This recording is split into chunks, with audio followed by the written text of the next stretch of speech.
The bell cut dusk as Elias hauled the rope, and the accused scraped across wet cobbles toward the scaffold. Shame, a hot pressure at the back of Elias's throat, pushed his hands tighter on the coarse braid. The sound had to be exact, the length of each pull measured by law and habit.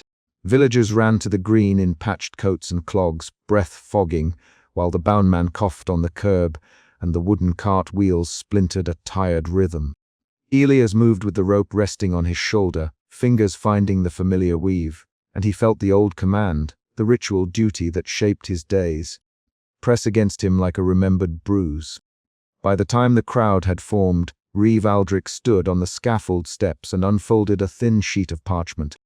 The Reeve's voice cut into the murmur alias ring it full. The law is plain, his tone was steady, ledger hunned. Elias kept his palm on the rope and did not answer at once. The man's hands were collused from bell rope and weather. The rope smelled of damp hemp and beeswax. Elias had rung the bell at weddings and funerals, for harvests and for warnings. He had learned to let duty lead his movements. Now the duty and the shame fought across his chest. Elias knew the law the way he knew the tower stairs. He had been bellman for 37 winters, his hair white, grey-tied at the nape, his right hand nicked and collused, a small brass lantern swinging at his side. He had once believed the bell summoned necessary witnesses and made order visible. Now the bell summoned punishment, and the rope felt like a ledger of other people's misdeeds. He recalled specific mornings. A baker's ledger entry, a child's thin shoes left by a doorway. The quiet of a widow who came to the bell to say thanks and left with a folded coin. Those concrete mornings made him hesitate when the bell asked for a man's shame. Aldrich's fingers brushed the brass of his signet ring.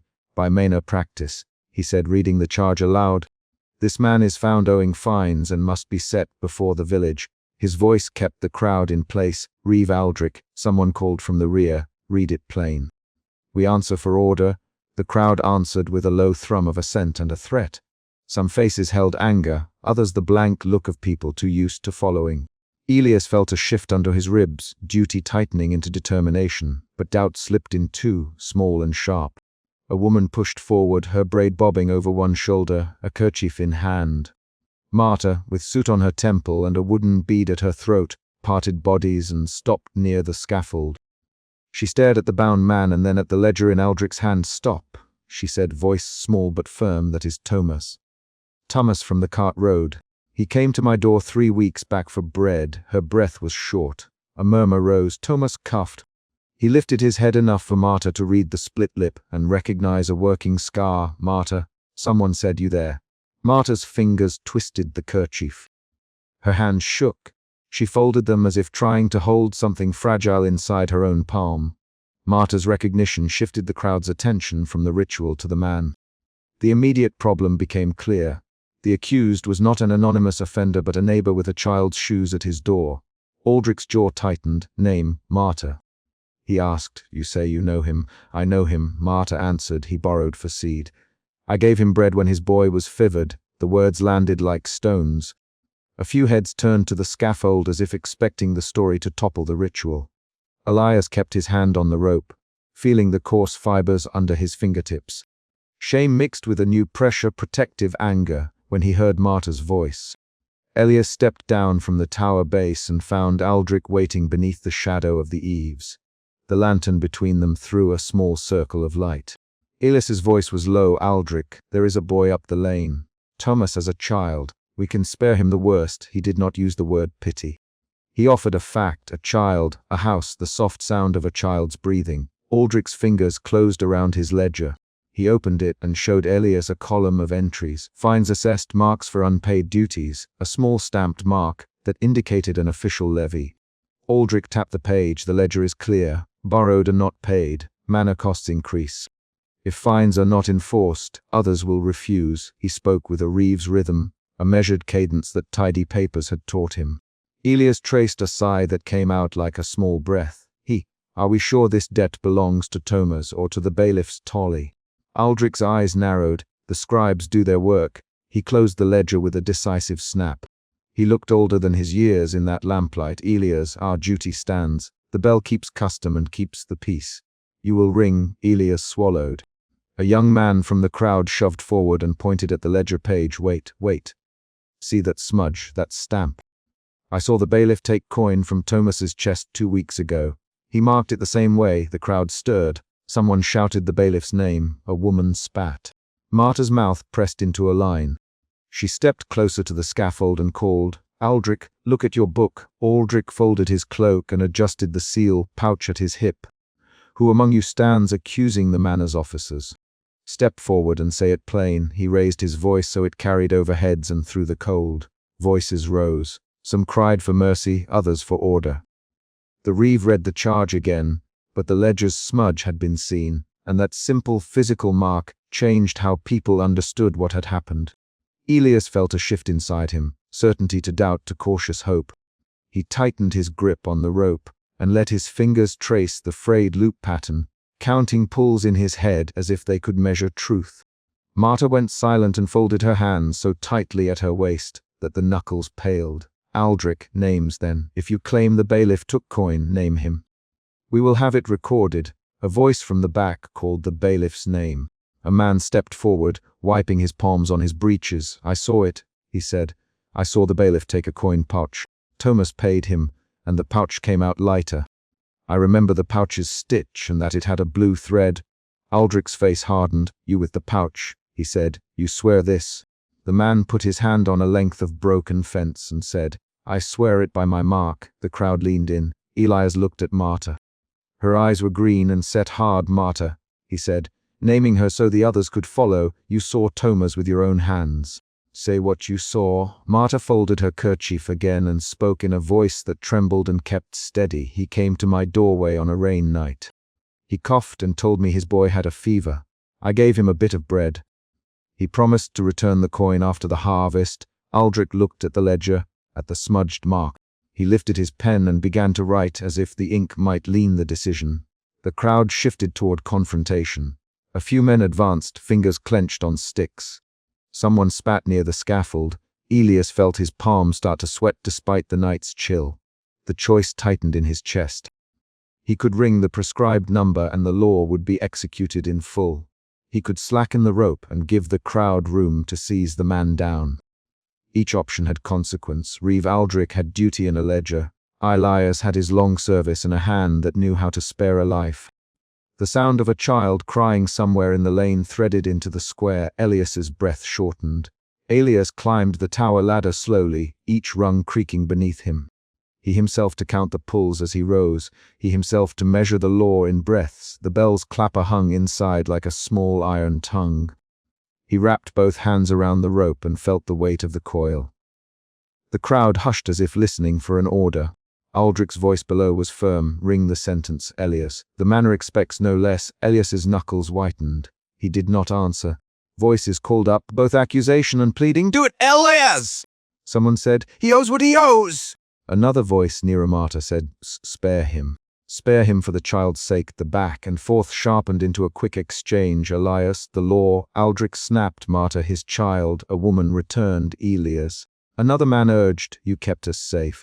Keep the order. 3 lines of argument bored into Elias like cold nails. He felt the first clear emotion shift. Duty to doubt to empathy. Elias took a breath that smelled of smoke and damp hemp. He pulled the rope and stopped after a small bell toll, the length not enough to complete the formal sentence. The sound hung and then faded. The pause filled the square. Eyes turned up. Below, hands reached for the bound man's rope, and a small group of villagers climbed the scaffold steps and began to pry at the bindings.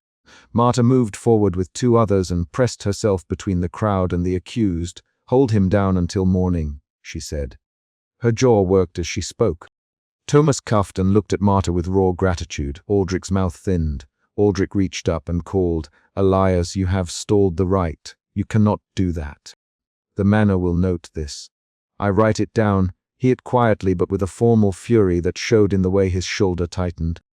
He lowered his pen only to lift it and make a clean line in the ledger. "You will pay for this by law," he said. A murmur of anger and approval split the crowd. Some nodded toward Thomas. Others stared hard at Aldrich. Marta stepped between Aldrich and the scaffold and met the reeve's eyes. "Aldrich, write what you must," she said. "Do your writing." We will keep Thomas away from the worst tonight. Her hand found the accused's wrist and stayed there. Elias let the rope slip through his fingers until it rested slack against the tower's beam. The bell's motion barely moved the clapper. He felt the motion settle in his bones like a decision. Beneath him the crowd worked to lift Thomas down. Boots thudded on steps. A boy carried a blanket. Marta crouched and helped with the bindings. Aldrich turned his back for a moment and closed the ledger with a soft, decisive sound. He then flipped it open and wrote a neat line under a column of entries, his pen moving like a small machine. Someone cried, "Shame on him!" But the cry splintered when Thomas's face showed sudden relief, and when Marta laid a blanket over his shoulders and pressed a woolen hat on his head.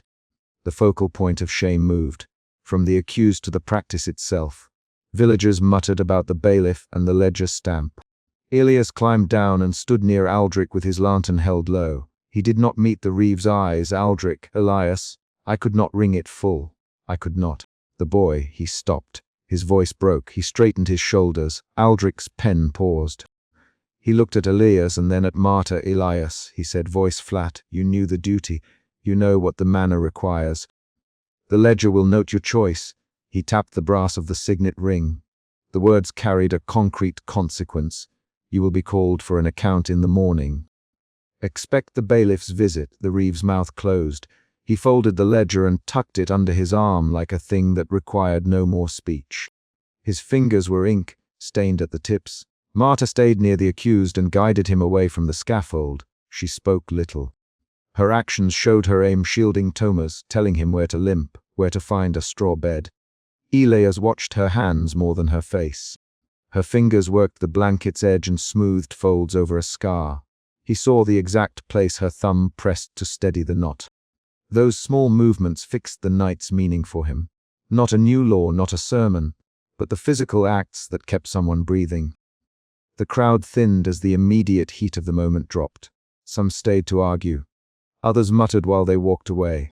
Elias lingered at the bell's base, his lantern guttering slightly in the damp air. The tower shadow kept him from being seen fully. Aldrich bent to his ledger and made 2 entries, each a small line that would mean summonses in the morning. He spoke without looking up. We keep what we must, Elias. I will record the disturbance. Elias touched the rope once and then let his hand rest on his lantern. His shoulders sagged. Around them the village returned to its night tasks. A cart's slow creak, a woman sweeping her doorstep, a child crying then silenced by a parent's hand. Sound moved through the lanes and returned like a slow tide. Marta helped Thomas into a house with a sagging door and a low hearth. She laid him on straw and felt for a pulse. His breath was uneven but present. She tied the blanket tighter. Stay, she told him in a voice that left no room for argument. Thomas's eyes closed and then opened to nod as if the nod could repay more than it ever would. Elias walked home by narrow lanes, his lantern casting small pools of yellow.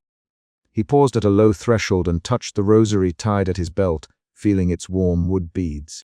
He thought of the ledger's ink, Aldrich's pen, the bailiff's marked pouch. He catalogued specific memories. The baker's laugh when Elias rung a bell for a christening. The widow's quiet thanks when Elias told her husband's passing. A child's small hand waving from a cart. Those concrete moments folded into his choice and steadied him. At dawn the square was empty except for the scaffold and a smear of dew on its boards. The bell tower stood with its rope coiled. Aldrich sat at the manor table and set the ledger before him, the pages waiting. He inked a short line and made a neat entry. The time, the names, the note that the sentence had been delayed by a community intervention. He sealed the entry with a small stamp. The handwriting was precise and no doubt clear. Elias brought his lantern to the tower base and rested both palms on the wood. He did not speak. Aldrich looked up for a moment and said, "We will see what the manor decides." He closed the ledger and set it aside. Marta came to the green with a small bundle and placed it on the scaffold boards, a loaf, a bit of cheese, and a worn kerchief. She spoke without raising her voice. "Keep him till we speak with the bailiff. Bring the ledger to the green. Let the manor account for its mark." She turned and walked away, her hands steady. Aldrich watched her go and wrote a brief note at the ledger's bottom. Elias watched the ink dry. He felt a cooling in his chest where the heat of decision had been. The chapter's conflict had resolved in the moment. Alias's withheld toll had shifted the immediate consequence from scaffold to a guarded house. But consequences were not settled. Aldrich would record the night. The bailiff would come with questions. Thomas would have to show a clean hand, and the boy would have to be fed. Maria's small acts of protection had altered the ritual's course, but they had also set a new ledger line that would demand answers. Elias climbed the tower steps once more and coiled the rope into a neat loop, 2 turns exactly. He set the small brass lantern on a peg and ran his thumb along the rope's fibers to feel the tighten. He listened for any sound from the green and heard only a crow's single call. He tied the rosary around his wrist so it would not rattle. Aldrich left the green with the ledger under his arm and walked toward the manor, his steps measured. Marta returned to her doorway and shut it softly, as if closing a book on the night's events. At the manor gate a bailiff stood beside a horse, a pouch at his belt, and a list in his hand. He lifted his head when Aldrich approached, and they spoke without raising their voices. Inside the manor, a new line would be drawn in ink, notes about choices and about duty. On the green, Alias sat on the lowest step of the tower and set his lantern to a low burn.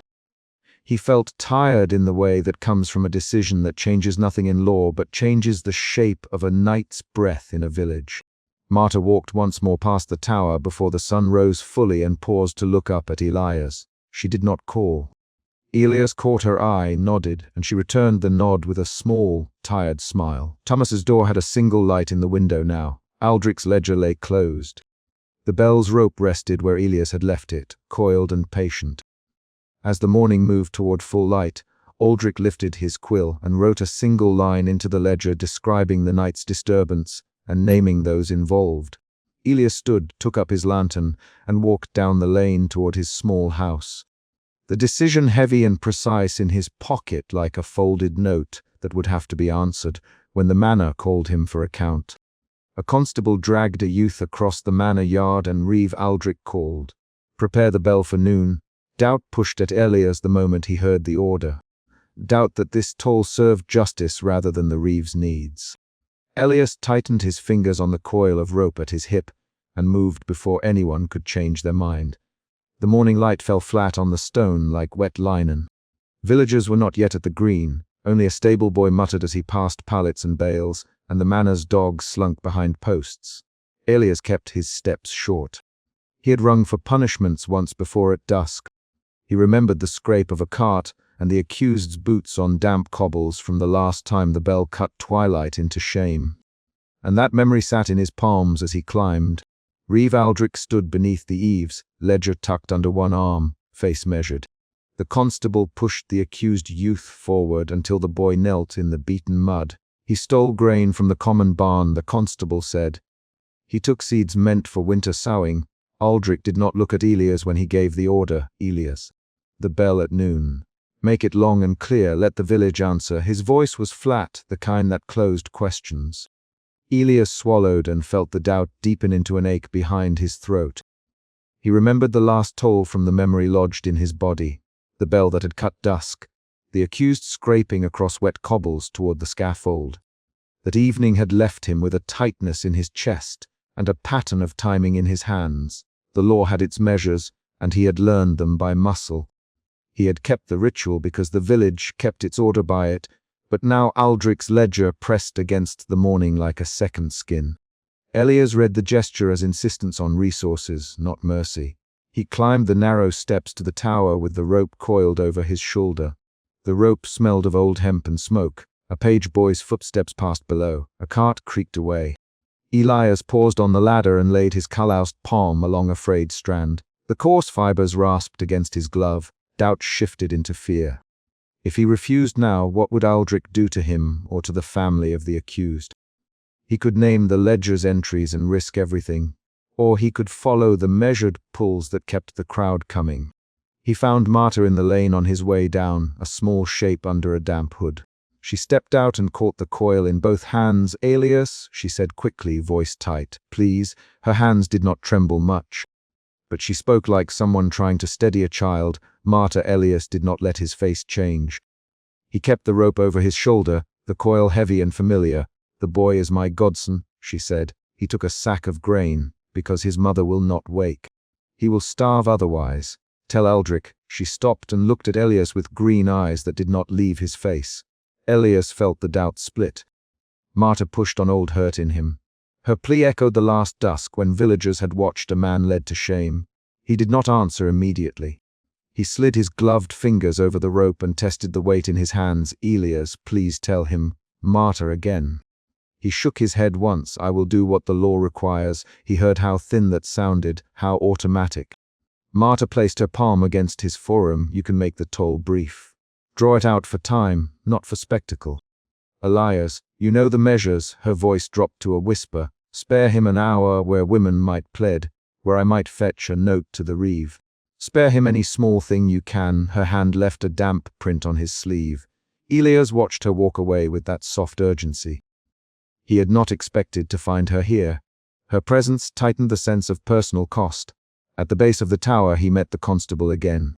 The man's jaw was set. The bell must be true. The constable said, "No favors." "The reeve has given word." In his office the reeve unrolled the ledger while a scribe leaned over the table with a quill. Aldrich watched the scribe scratch numbers into margins like a man carving out a route for his will. "Fines are falling due." Aldrich without looking up. "There is pressure on the stores. A clear punishment reminds the village to obey their duties and make sure the harvest reaches the manor." The scribe dipped the quill. "Aldrich," the scribe murmured. "These sums." Aldrich tapped the ledger with one fingertip. "The sums keep the mill, Thomas. The mill keeps the lord from taking more. Keep the figures neat. Make the charges legible." He closed the book with the careful motion of a man who trusted paper more than temper. Elias did not like the ledger. He had watched Aldrich sign away fines and harvest levies before. The record looked like a net, and the net had been cast over people who owed bread. Doubt slid back into him and sharpened. This toll was not only about theft, it was about setting an example. It was about obtaining obedience and payment. When the constable delivered the order at the foot of the tower, he did not ask Elias for sympathy. "No mercy, bellman," the constable said. "The reeve says the village must answer without exception." Elias' fingers trailed along the rope's weave and found a fray that had split its outer strands. A small section had been worn thin by many years of use. He ran a thumb across it and felt the fibers break minutely. The first emotion shift arrived in his hands. Doubt became alarm. He thought of the bell's swing. He thought of the scaffold and the crowd leaning forward to hear each pull. If the rope failed in the act, the ritual itself would break in sight of every neighbor. He tested the coil with a pull. The rope yielded and made a dry, tired sound. The constable watched him, boots planted. "Is it ready?" the constable asked. Elias let the rope rest on his shoulder. "It will hold for the toll," he said. He did not say that the fibers had thinned. He did not say that the bell's arc had been a rhythm in his bones for 30 years. At near midday the green filled more quickly than Elias expected. Word traveled faster than a cart. Men and women gathered in their patched coats and cloaks, children pressed to skirts.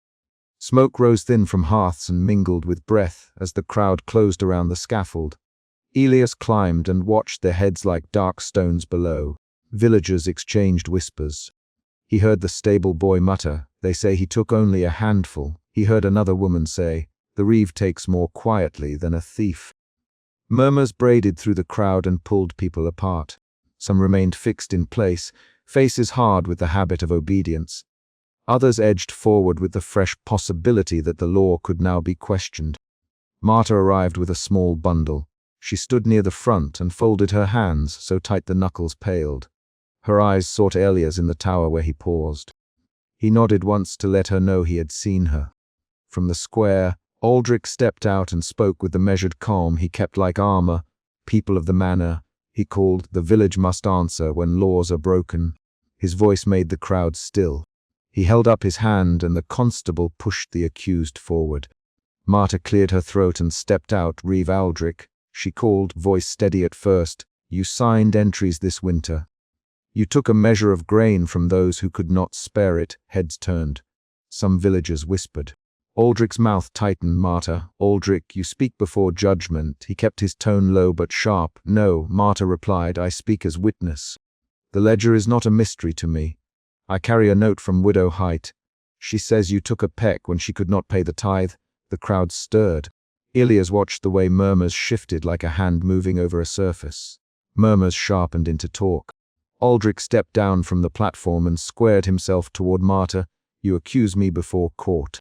He asked, voice crisp. You know the penalties for false speech. I know the penalty for false speech, Marta, and I know the penalty for hunger. I would rather face your penalty than see my godson hang for a sack. Her words landed cleanly.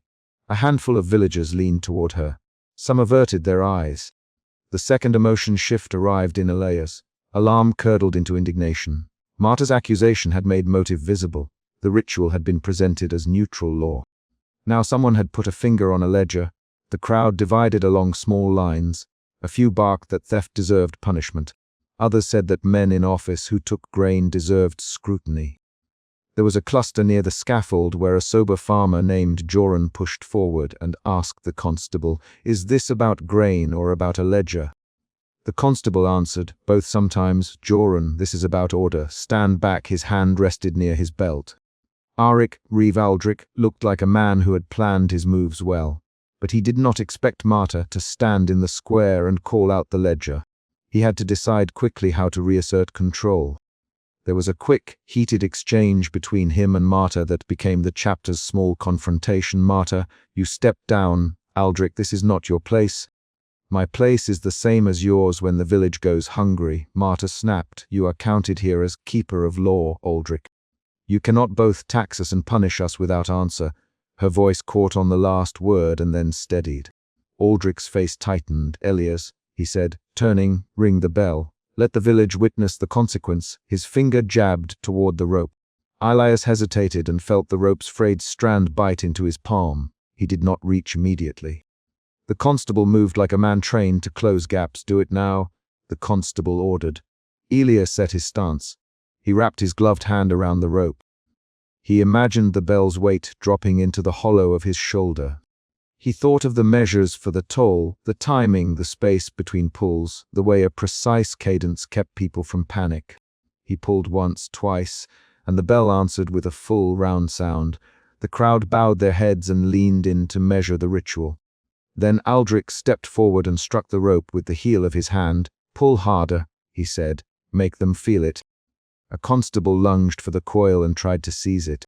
Elias resisted. "No," he said, "not like that." His voice was low but sharp. The constable shoved. Elias braced himself. A scuffle began at the mouth of the tower.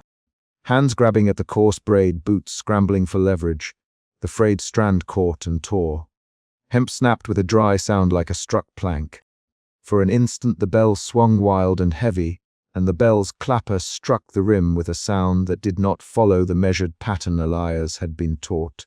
The third emotion shift arrived in the square. Indignation exploded into alarm, and then into a raw clarity. People cried out. Marta pushed forward and threw her small body before the accused, shielding him with her own stance. The accused dropped to his knees and pressed his face into his hands. Joran grabbed at the constable's arm. 3 to 6 lines of quick exchange followed. "Stop!" Marta shouted. "Stop them!" "Hold the rope!" the constable barked. "Let go!" Elias hissed. "You will be punished for this, bellman!" Aldrich warned. Hands were on the rope. One final tug and the hemp gave. The bell swung viciously and then hung at a crooked arc. One of the outer plates of rope unspooled and fell like a broken limb. A ring of the bell cracked under strain and the sound cut off jaggedly. Silence came after the crash. It arrived hard and immediate. The crowd recoiled from the sudden end to the ritual. Some stepped back. Others stood mouth open. The scaffold's purpose had been to display punishment under a known procedure. Now the procedure had failed in plain sight. Aldrich's men seized the moment. The constable grabbed at Marta and pushed her aside. "You will pay for interfering," he snarled. The accused crept under Marta's sheltering arm and pressed into her skirts. Elias stepped down from the tower and held the broken rope in both hands, the fibers fraying against his gloves. Elias felt his jaw set. The shift in him that began as doubt and moved through fear and indignation arrived now at a form of resolve.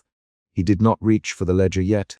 He did not speak. He walked into the square with the torn coil dragging faint dust from the steps. Elias, Aldrich. There was no misgiving in the Reeves' tone now, Only the steadiness of a man who expected obedience. You will answer for this break. You will make the bell whole, or you will answer before the Mena. He gestured to his men. Elias looked at Marta and then at the accused youth. He felt the pressure in his chest where the memory of the dusk toll had sat. He remembered the accused from that evening and the scrape of boots on wet cobbles. He remembered how the villagers had watched and how shame had been doled out like bread. He stepped toward the reeve and, without ceremony, reached into a shutter where a ledger had been left loose earlier that day. One of the moments he later recognized as a small, furtive slip Aldrich had made while the scribe folded a page. He felt the paper's rough edge under his palm and closed his fingers on the ledger's corner. He had the evidence in hand. Entries that named quantities and dates, signatures and initials that tied fines to times of scarcity. Aldrich's brows rose. What is that? Elias kept his face steady. He felt the village watching, heard the rust of gowns and the whisper of wool. He met Aldrich's eyes and said, "You signed these." His voice was low but carried. He did not add accusation beyond the ledger's presence. Aldrich stepped like a man measuring the angle of threat. "Give that to me now." Elias should have handed the ledger over. The constable had his hand already on his belt. Elias could feel fear coil, but Marta's hand closed on the accused and Joran moved to stand near them. The crowd's posture shifted. Several villagers stepped forward in a loose ring. For a moment the square held its breath. That moment became the chapter's cliffhanger. Would Elias hand the ledger back and let the ritual stand, or would he open the ledger in front of everyone? He did not return the book. He turned the ledger and let a scrap of paper flutter free, a note from Widow Height folded and tucked in a margin. He read the line aloud so that those nearest could hear. Taken Peck on Michaelmas, when the mill was closed, Aldrich's face paled briefly. "That is hearsay," he said. "You cannot judge from a scrap." His hand went to his signet ring. "Alias, you have no right," Marta shouted. "She says you took it, Aldrich. She says you signed it yourself." Voices rose. Some villagers called for the reeve to explain. Others shouted that they had seen similar entries. A man near the back said, "We have a right to know if those in charge took what we need." The situation had changed in the crowd. The ledger had shifted the balance. Aldrich barked orders and then faltered when Joran and two other farmers stepped between the reeve and the ledger. "Aldrich," Joran plainly, "open the book. Let us read." His voice had no flourish. It had the steadiness of work. Arik looked at the scribe, who stood with ink on his fingertips. The scribe's hand trembled a little as he touched the quill. "We can read the entries aloud here if you insist," the scribe offered. The constable moved like a man trying to reassert the old pattern. He tried to snatch the ledger back. Marta grabbed the page, edge and held it. A scuffle threatened, but more villagers closed ranks around Elias and Marta than against them. The recalculation had already begun. A ritual meant to make obedience visible could now make deeds visible as well. The bell tower lay in the center of this tangle, rope hanging ragged and useless. Elias put the ledger under his coat with a movement practiced by a man who had learned to hide small things in plain sight. He did not speak of rebellion or justice. He only folded the paper and made a decision that would press against the reeve's authority. The final paragraphs of the chapter settle the new stakes and keep the action concrete. Aldrich barked that those who interfered would face consequences, and then he realized that public will had shifted enough that such threats might not land. Men who had once bowed their heads now looked at one another and at the ledger. Marta held the accused close. Elias gathered the torn rope and carried it into the tower, where he laid it on the stone floor and set the small brass lantern at his feet. He sat on the low stool and unrolled the ledger. The scribe's entries made plain the dates and amounts. Elias ran his finger along a column that listed peck by peck and winter by winter. The ledger smelled of ink and long hands. The ledger fit into his coat like a secret. He fed the rope's frayed end through his gloves and felt a resolve press into his shoulders. He would not hand the book back without first letting the village see it. Night came and the tower dimmed. Elias traced the rope's broken fringe with his thumb. Doubt led him here, but it had been replaced by a quieter motive: protection. He thought of Marta's tight hands and the accused's bent head. He thought of the earlier dusk when the bell had cut shame into a man's evening. He folded the ledger beneath his coat and lay the rope where he could reach it. The chapter closes not with a promise, but with a concrete decision. Elias tucked the ledger into his coat, set the lantern by the rope, and listened for the sounds of the village settling into an uneasy night. The ledger under his palm was not a speech, it was a plan. He would bring it into the square when the time allowed, and by doing so, force a counting of what the village had given and what had been taken. The tower stood over the green with the rope frayed and the bell silent, and Elias pulled his coat tighter as men below argued, and the constable paced. The next morning would bring a choice made in public, and Elias had the ink, stained proof beneath his hand. The constable hauled the boy by the shoulder, and the boy's feet scraped wet cobbles toward the scaffold. Doubt sat heavy in Elias's throat as he stood on the tower ledge, fingers on the coil of rope. Doubt had been tugging at him ever since Reeve Aldrich ordered the bell prepared 2 days before. The boy's name did not matter yet to the crowd, only the shape of punishment, but Elias knew the boy's face from market mornings. The bell's summons would call every neighbor out. Elias tightened his grip on the braid and breathed through the sting along his palms. Elias had been bellman for 4 decades. He had learned exact rhythm by muscle and worry, a measured pull, a pause, then another. He kept a small brass lantern in one hand, the coil at his hip, a rosary of wooden beads tied to his belt. The rope's rough fibers lived in the calluses of his right hand. He could set the cadence blindfolded, matching statute and habit. He had set that rhythm when the bell cut dusk for an accused man in Chapter 1. He had set it again at dawn when a constable dragged a youth across the manor yard in Chapter 2. The memory of those pulls lodged under his nails now, a practical recall of knots and timing. On the green the crowd tightened. Marta shoved through a ring of villagers, apron wet at the hem, breath quick enough to fog the air from her mouth. Marta kept her son's hand hidden inside her apron until a constable pried it loose. The constable Joran pushed the boy forward. "Step up, Joran, this will not take long." His voice cut straight and flat. Marta, Elias to himself. The name made his fingers cold. He had watched her at the water trough, watched the way she braided her hair when no one looked.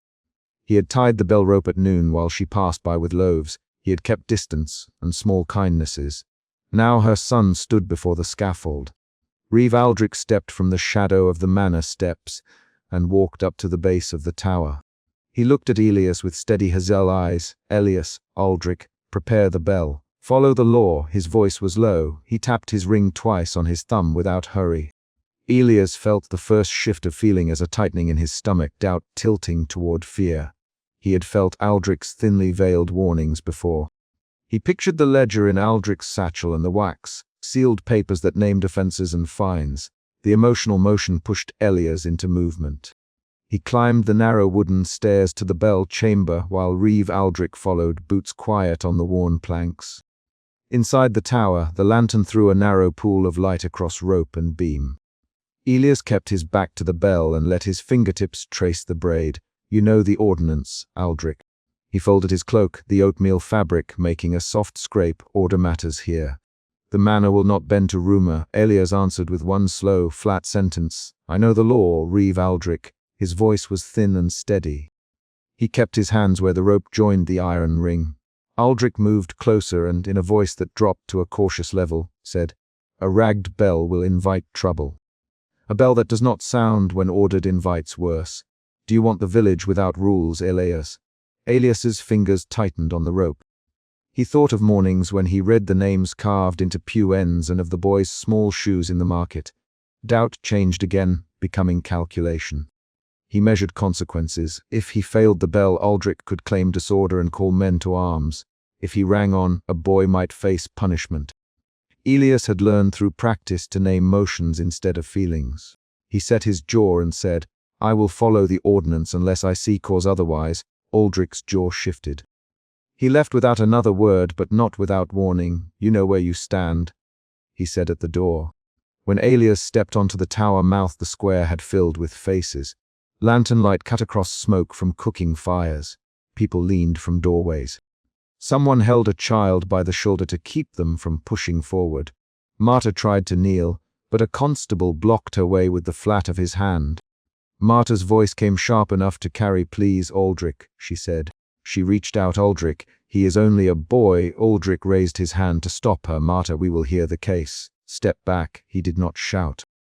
His words held the manor's authority. "This is not for pleas in the square. The law names uses and penalties." A small murmur moved through the crowd. Elias watched Marta fold her hands tight at her apron. He saw moisture at the corners of her eyes and the faint soot smudge on her temple. Her lips moved but produced no sound at first. Her hands trembled. A market woman, old Tess, elbowed forward with a torn scrap of linen clutched in her fist.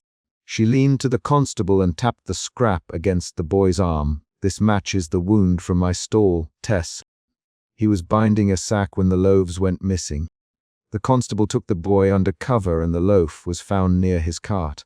"I will say this in the open." Her voice did not ask permission.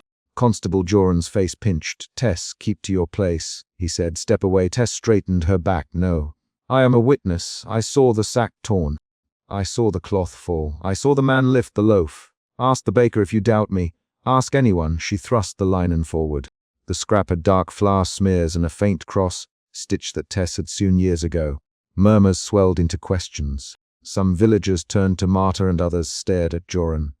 Marta's lips moved again, faster this time. It was Joran's hand. It was the constable using the boy.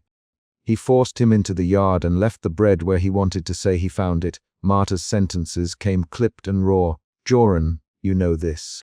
You took the boy with you." Joran stepped forward. "Marta, you will not slander a constable.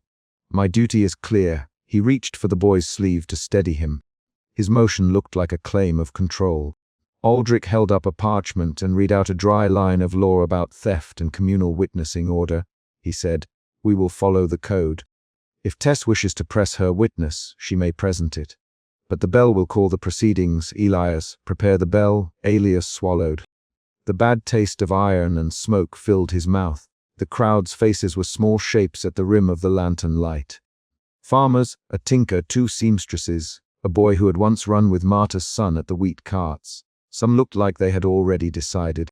Others shifted weight from foot to foot. An argument began near the scaffold. "This is a lie." Joran, voice higher now. "She seeks to make me the villain for her own poor trades." Tess answered back. "You left the loaf near the pigsties, Joran. You mean later it was found by a boy.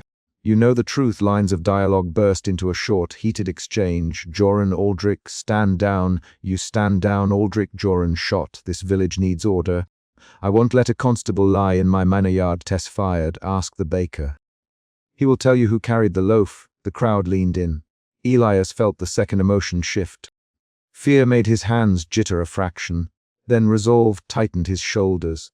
He felt his decision point approach with the weight of many hands looking to the bell. He tightened his left hand around the coil and felt the rope's weave dig into his palm. He thought of the law Aldrich quoted and of the small brass lantern he kept at his belt. He thought of the market mornings when Marta's son had chased coins across the green. He thought of the rope's measured pulls that had made the village come together. Those pulls had been a ritual of order and of shame. He had performed them when the bell called for a man who owed a debt. He had performed them when a poor woman was fined. The bell had kept the manor's ledger in balance. Aldrich stepped back onto the green and lifted a hand. "Let the bell decide presence and witness," he said. "Elias will toll as statute requires. Those who speak may be recorded." He looked at Elias with something that might have been expectation or threat. Elias could not tell. Elias set his feet on the tower rim. He held the rope's end in both hands and found the leather patches worn from years of friction. He thought of the rope fraying in Chapter 2. He remembered tightening his fingers on the coil at his hip when Aldrich called to prepare the bell. That memory was concrete. A finger caught in a loose thread, a taste of smoke and dust. He had felt the weight of obligation then, and he felt it now, heavier. Marta pushed forward again. "Aldrich, please," she said. "He is my son. He never stole from Tess. I will work, I will pay, I will do anything, but take him from me." Her voice broke, and then steadied into sharp lines. "You know me, Reeve Aldrich. You know our house pays dues." Aldrich's voice kept even. "Marta, your plea is noted. The law calls for public witness. Elias will sound the bell and the crowd will observe the punishment if guilt is upheld." "We cannot let rumors decide," a young man near the baker muttered. "We all pay dues, Reeve, but we also watch if the man who enforces them takes a loaf himself." His words set a ripple of agreement. The tension rose like a taut rope. Voices overlapped until it became a single coarse sound. A few villagers moved closer, some with fists clenched at their aprons. Others kept back, wary of the manor's consequence. Elias felt sweat cold at his temples. He knew what the bell would do. Gather bodies, force eyes to witness, name guilt. He also felt a growing clarity, an understanding that followed his doubt and fear. The bell's sound could be a tool, and the pattern it kept could be broken by a single act. He thought of the rope's fibers and of how a long pull could yield a different result than a measured toll. He remembered the law's exactness and the way men often used exactness to hide their missteps. As the square swelled with voices, Elias moved his hands into position. He took a deep breath and hauled the rope with the cadence he had always used. 2 slow pulls, a pause, then a longer ring. His first motion set bodies to attention. Marta's hand covered her mouth. Tess watched with the linen clenched so hard its edges bent. Then Elias pulled with everything in his arms. The rope did not sing. It snapped with a sharp, dry sound that cut through the square. A length of rope whipped free and asked like a thrown whip. The sudden silence that followed the break did not feel like quiet. It felt like a held breath. The bell's iron clapper hung still. Men swore. Children began to cry. Constable Joran lunged up the tower steps. "Seize him!" He shouted, "Seize Elias!" Aldrich barked orders at the same time. "Hold!" He said, "Do not split the square." Marta seized the moment. She went straight to her son, scooped him into her arms, and pushed through the crowd. "Come on!" She hissed, moving fast, the boy's small boots kicking. Her flight answered the break. Her hands were both an action and an argument. Some villagers surged after her, not to stop her but to help her. Others crossed to the Reeve's side. Voices split into 2 fast threads. Those who cheered Elias and those who feared the consequences of a broken ritual. A handful of men saw in Elias's action a necessary fracture. Others saw only the threat of disorder. Elias turned from the smashed rope to the tower mouth and found himself grabbed by a constable's cuff. Hands closed around his coat. He did not fight to free himself. Instead, he steadied his breathing and let his knees take the strain while his bruised palms throbbed. "Elias!" Aldrich called, his voice lower now and hard. "You know what this will bring. Explain yourself." Elias's voice came thin and close. "I could not ring that ring again for this," he said. "I could not call them for a child I know is held as a prop. You have no right to choose guilt for the manor." Joran spat. "You had the right to order the bell, Elias. I have the right to what I did in this tower." His sentence was short, and in it a change had happened. The man who had always followed cadence had broken it. The crowd pushed and argued. The market woman Tess stood firm, her linen lifted like evidence. Marta, with her son pressed to her chest, ran past an alley and vanished into the weave of lanes. Men jumped into the gaps. Some helped the fleeing mother, others tried to cut her off. The village split along small lines. Families who feared reprisal and families who had long felt the Reeve's decisions bend toward the manor's advantage. By the time the moon sat high over the thatched roofs, Elias sat on the ground by the tower base, wrists bruised where the constable had gripped him. A small knot of neighbors sheltered him with their bodies and with angry words for the constables. "You saved a boy," said the seamstress Lissa. "You saved him, Elias." Reeve Aldrich called for papers and for witnesses to list names. He spoke with the measured, formal cadence of someone copying law into order. "We will draw up charges," Aldrich allowed, and a scribe near him reached for a slate. He sealed a small envelope with wax and tucked it into his pouch. The act was precise, a physical step that set consequence into motion. Elias watched Aldrich's seal. He felt a late stiffness ease into his shoulders and a small, wary clarity settle. Choice had consequences, and choices had names on paper now. He had broken the pattern that coursed public shame into compliance. He had snapped a rope and set parts of the village to choose sides. Night stretched. Men argued in hushed circles under lamplight. The constables vowed reprisal and the Reeve promised process. A few villagers delivered bread and blankets to Marta's lane for the child. Old Tess remained on the green and kept saying the same line to anyone who would listen. "I saw the sack tear. I saw the loaf taken. The boy was used as cover. At dawn the tower hung quiet." A length of rope drooped from the bell, its fibers flayed at the break. Elias cleaned his hands with a bit of cloth and examined the frayed end with a methodical eye. His palms were sore. The skin around his colossus reddened. He wrapped the shortest piece of rope around his fist, feeling the roughness like an answered question. Aldrich walked the lane toward the manor with his wax, stamped papers tucked under his arm. He did not look at Elias at first. He lifted his head at a low angle and said, "We will handle this by law. You will appear before the steward. There will be names written and statements taken. Order will be restored one way or another." Elias rose slowly and met Aldrich's gaze. He did not speak of fate or justice. He spoke of action. "I will face whatever follows, Elias, but I could not toll the bell for that child."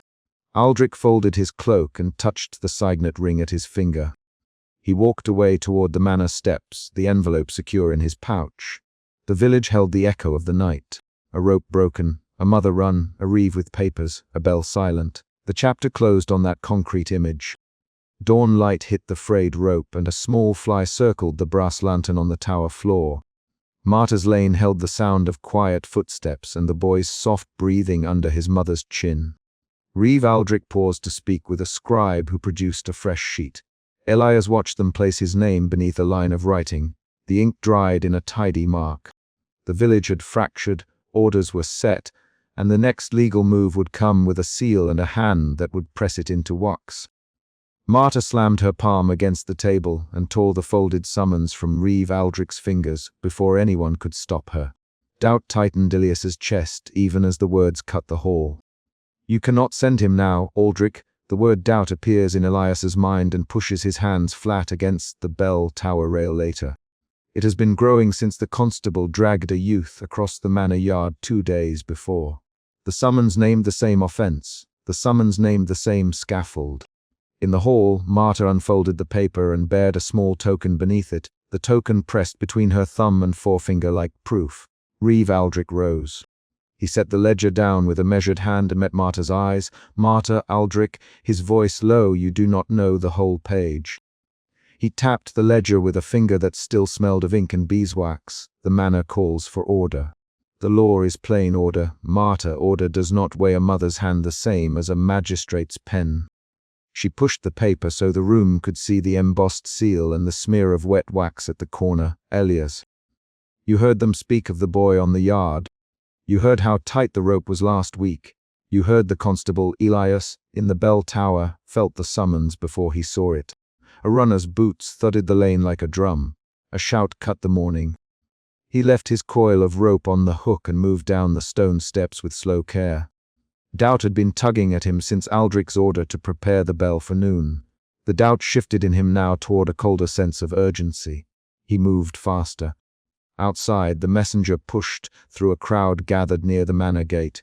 The messenger's breath puffed in the damp air. "The reeve has signed for the toll at first light," he called. "Bring everyone to the green." He did not stop to catch his breath. He pictured the scaffold and the boy who scraped wet cobbles in a previous toll. Villagers turned, pockets clutched, and steps quickened. Marta traveled the lane in a different way. She had cut across the baker's patch and through a yard where chickens scattered. Her child walked beside her, tiny fingers curled in a cloth, eyes wide. Marta held the wooden bead in her palm and kept it pressed there like a message to herself. She did not look at the scaffold as she moved. She kept looking at the messenger's path. Her shoulders were tight, her jaw set. The token in her other hand felt heavier than it should. Aldrich did not move from the hall at first. He stepped to the window and watched the lane. He folded and unfolded the ledger page as if the motion made the argument clearer. "Bring the ledger, Aldrich, to a scribe, seal it. Let it stand." He thought of precedent, of fines and obligations that kept men fed through thin seasons. He thought of the constable's report and a record he could not easily ignore. When Marta arrived on the green, she pushed past villagers toward the scaffold.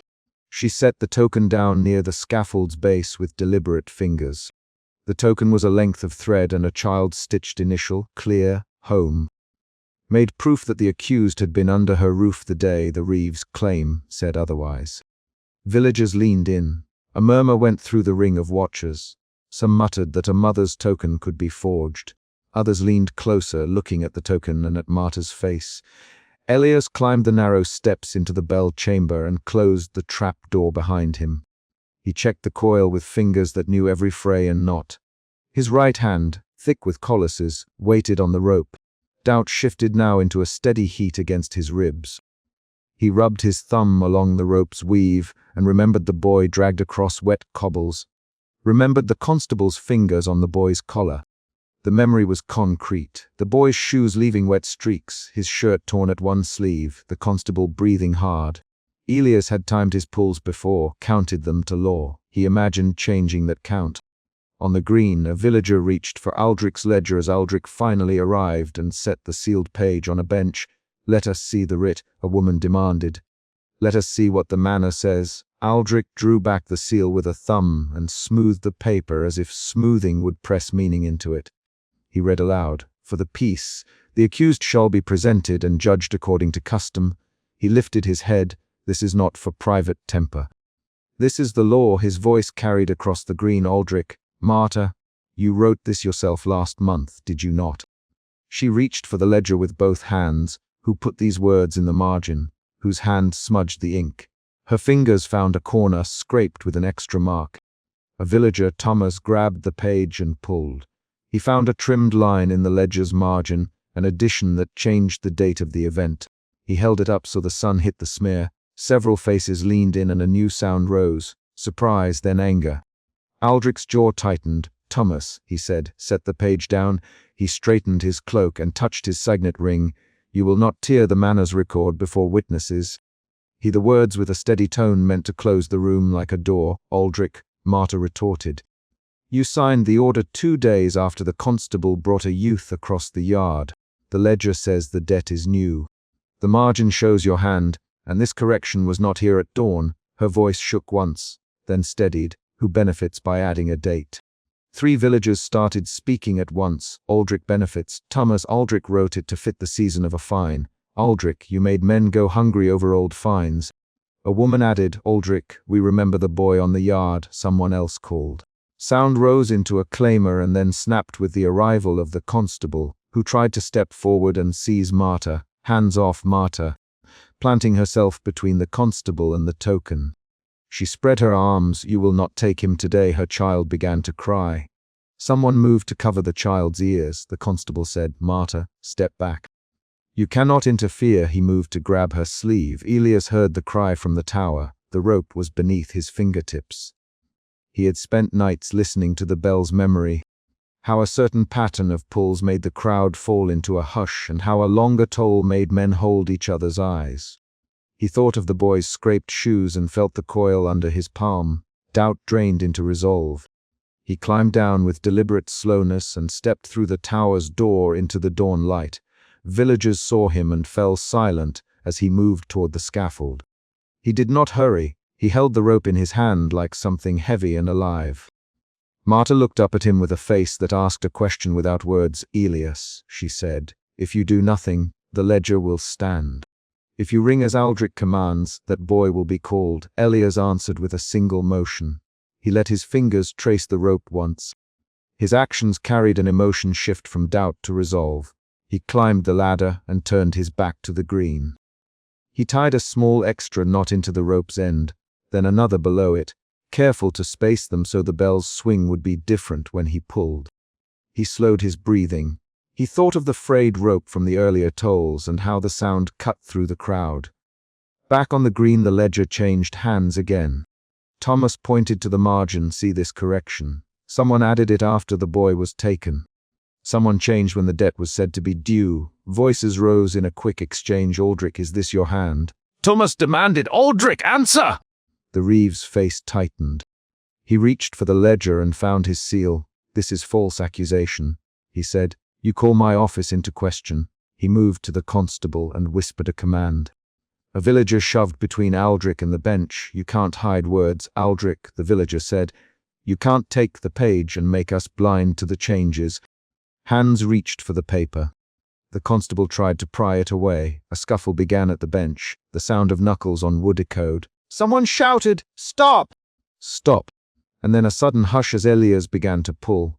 Elias's first pull set the bell to a low, single tone. It rolled out across the green differently than any toll they had heard before. The bell's voice stretched longer and carried a hesitant wobble because of the knots Elias had placed. The crowd shifted, some surprised, some angry. Aldrich slammed a hand on the scaffold's beam. "That is not the pattern," he called. "Ring it again, Elias." He tried to step forward, but the ring held him back. Villagers surrounded the ladder.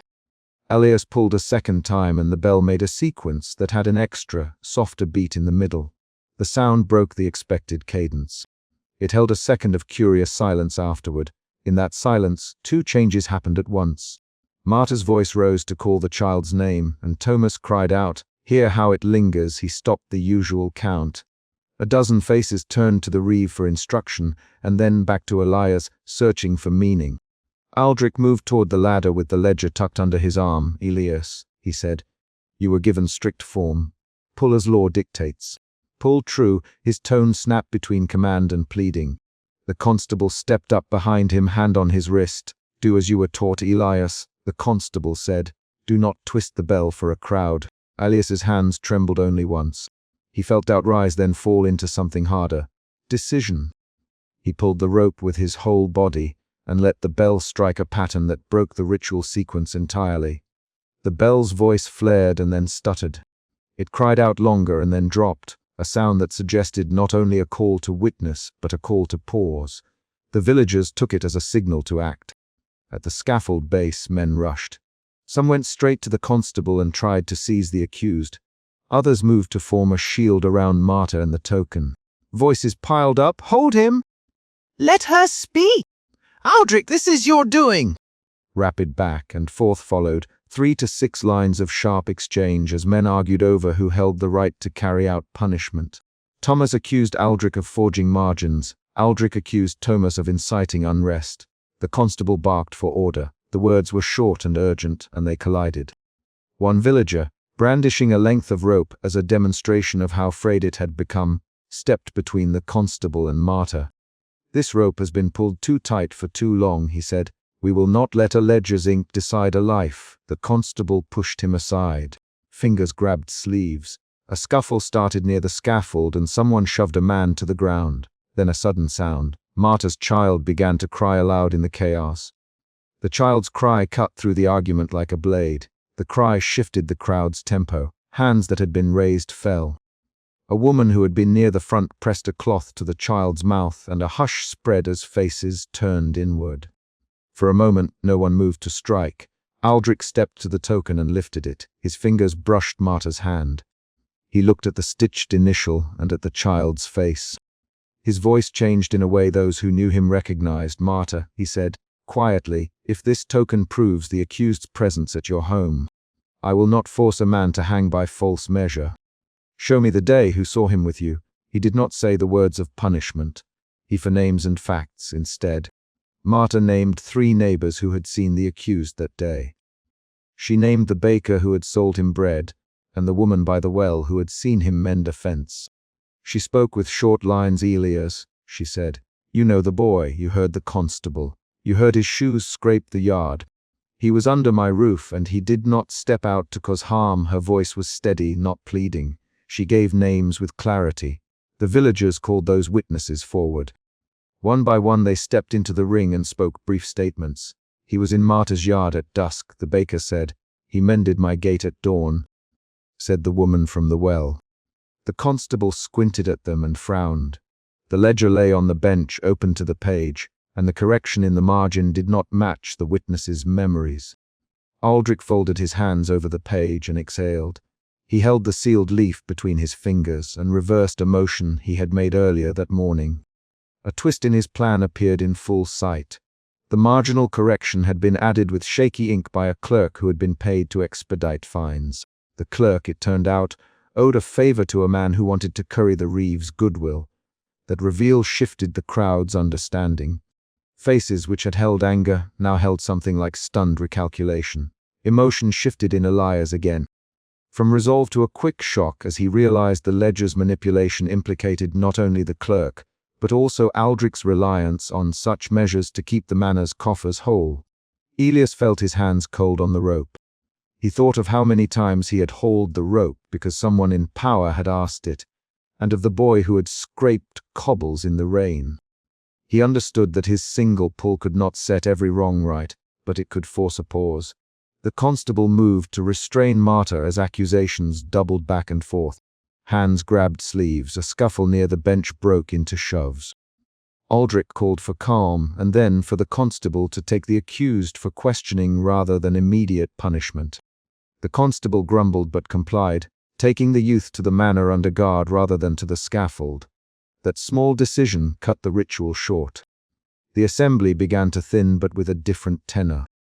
Thomas walked away with the ledger tucked under his arm, eyes on Aldrich.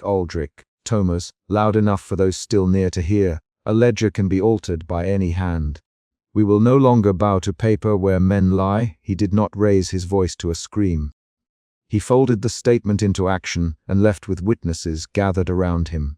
That night line of departure formed a new pattern of power in the village. The green emptied in scattered clusters. Some men trailed toward the common well to argue further. Some women gathered near the bakery. Marta picked up her child and the token and stood with a small knot of neighbors who would swear to the child's presence that day. Aldrich stayed by the bench and watched them go. He folded the ledger and carried it back into the manor, the weight of choice visible in the way he tucked the paper beneath his arm. Elias remained on the tower steps long after the crowd thinned.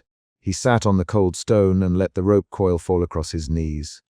His hands were steady now, but his shoulders trembled in a way that marked relief and exhaustion. He had not stopped the law. He had altered the ceremony so that the law would be questioned. He had pulled a rope to fracture a rhythm.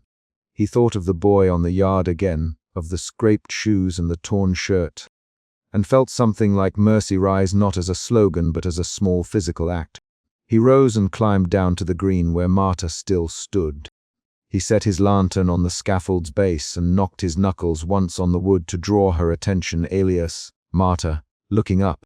Her voice had a tired iron in it. Thank you.